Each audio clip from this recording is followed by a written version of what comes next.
No, but literally, what timeline did we just jump into? And why is it always, sorry, I've got lightning strips on. go to the dentist. Gotta be my sparkly white. But on that note, why is it, I gotta get rid of these. Oh, that's better. But on that note, even then, I see what you did there, Abba. Why does it seem like every time we jump timelines, the proof that I am given has something to do with my mouth guards, my night guards? Because I'm a grinder, yo. Auntie gets down with a grinding at night.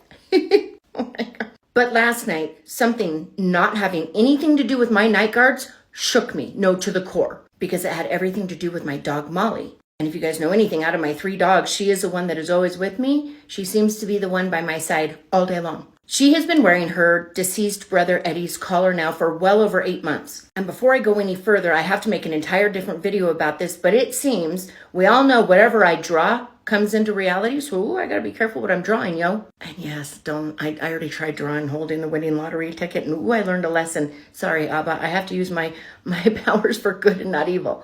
But on that note, we have come to the realization that my vision art isn't prophetic, but in fact, it manifests in this world. But in the past few months, again, I'm going to do a video completely about this, I have seen and realized it's not just my art. It's what I speak and sometimes what I think. I really gotta watch the talking to myself stuff too.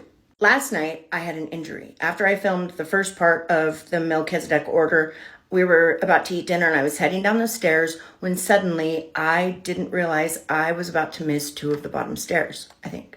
Either way, it was dark enough. I misjudged when I was at the bottom and I fell down the stairs. Yeah, and if you know anything about my neck, that's not good. Anyways, I was going to take care of Uncle Mike and get him all dinner situated, but it quickly turned to him taking care of me. I was laying on the couch and he had put ice on my ankle because it hurt. As Molly came up to check on me, we were sitting on the couch eating and she got close enough. I actually looked, saw Eddie's blue collar still on her. It's blue. I even touched it and said to Mike, "Man, she is still wearing her dead brother's collar. I really don't like this. Can you finally order her a new one?" I saw it. Mike saw it. We had a whole conversation about it being Eddie's collar, the blue one. Oh, 222. Okay. Anyways, I digress. Mike himself was involved in this. He saw it too and he said, "Ooh, you're right. I really should order her a new one." Fast forward to my nightly going into the garage before I go to bed. As I was down there, Molly came out. She kind of sometimes tells me, "All right, Mom, it's time to go to bed." As she was sitting down next to me, I was working on my art when suddenly I heard, and my ankle, my knee, and my neck were hurting. So I knew I wasn't going to be able to draw very long, maybe collectively 5 minutes. As she was sitting next to me, now Molly and I are extremely connected. What I see in the vision or in the spirit realm, she sees too. I heard her cry for help. "Mom, I need your help." I looked down and I couldn't see anything out of the ordinary, like, "What's going on, baby girl?" when I started to pet her. Now, I always pet under her collar and we always leave it loose enough, right? So can somebody explain to me why it is not only 20 minutes prior to this occurrence, my husband, I had to draw his attention to her still wearing Eddie, my passed away dog's blue collar, because hers got lost about 8 months ago. I pointed it out, touched it. Mike saw it. She was wearing Eddie's blue collar. Is somebody going to explain to me why it was when I went to do what I always do, scratch under her collar, good and aggressive, I couldn't get my fingers underneath it. Oh, that poor baby girl. It was so tight, I'm not certain how she was able to breathe. That's when I looked down, like, what's going on? And I saw it. It was not Eddie's blue collar. No, in fact, she was somehow wearing her other brother, who was very much alive and very healthy and happy, his collar, and he's much skinnier. I was shook, like, what? I went upstairs, I hobbled up the stairs, and I asked Mike, "Why did you put Louie's collar on Molly?" He's like, "What? I didn't touch her." And we literally had that conversation 20 minutes ago. We both saw Eddie's collar. And I said, "Don't mess with me, Mike. Please, I'm not feeling good." He goes, "Babe, I didn't change her collars. Why would I do that?" I said, "The poor baby girl was barely able to breathe. It was so tight on her neck." I showed him. He saw it. He's like, "What?" Somehow, in the matter of 20 minutes, neither Mike nor I would ever even do that. If we put Louie, why would we do that? We wouldn't. Somehow, something happened in our world where things got switched for Molly, and somehow she ended up wearing her other brother, Lou's. And he was rocking Eddie's. I knew we were in a different timeline at that time, but I wasn't feeling good enough to make a video. I was still hurting from the fall. So this morning I was going to make it. Now I'm heading to the dentist because I broke a tooth. I wear night guards. As you guys know, when we came back from Miami, I was in a panic. I have 2 mouth guards. In fact, I always make it a point to have 2 night guards in case one gets lost or stolen. I always have 2. This is my newest one. It goes on the bottom. This is my other one. It goes on the top. Right?